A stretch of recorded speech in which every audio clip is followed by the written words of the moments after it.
रामटेक येथे भीषण अपघातात एकाचा मृत्यू, कारमधून गोवंशांची तस्करी करणाऱ्या तिन्ही आरोपींना 12 तासात अटक.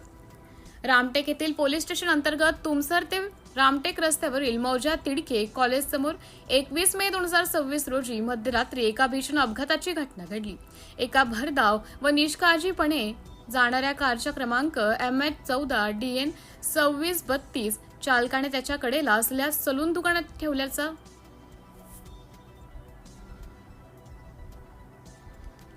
चालकाने रस्त्याच्या कडेला असलेल्या सलून दुकानाच्या ठेल्याला जोरदार धडक दिली.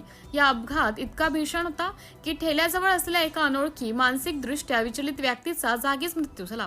अपघातात घडल्यानंतर आरोपी चालक व त्याचे साथीदार वाहन घटनास्थळावरच सोडून पळून गेले होते. घटनेची माहिती मिळताच रामटेक पोलिसांनी त्वरित घटनास्थळी धाव घेऊन अपघातग्रस्त वाहनांची तपासणी केली. या तपासणी दरम्यान कारमध्ये अत्यंत निर्दयीपणे डांबून ठेवलेली 6 गोवंश जनावरे आढळून आली. या जनावरांना चारा पाण्याची कोणती व्यवस्था न करता अत्यंत कमी जागेत दाटीवाटीने कोंबून त्यांचे शिंग व पाय दोरीने बांधून कत्तलीच्या उद्देशाने वाहून नेले जात असल्याचं तपासात उघड झालं आहे.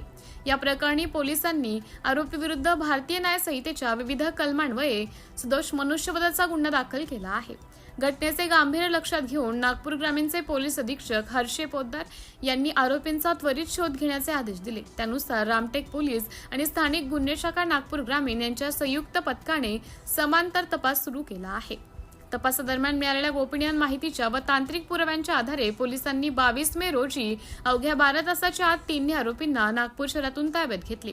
न्यायालयाने आरोपींची 25 मे 2026 पर्यंत पोलीस कोठडी रवानगी केली असून पुढील तपास करीत आहेत. सिटी इंडिया न्यूजसाठी विशेष प्रतिनिधी चंदू मडावी.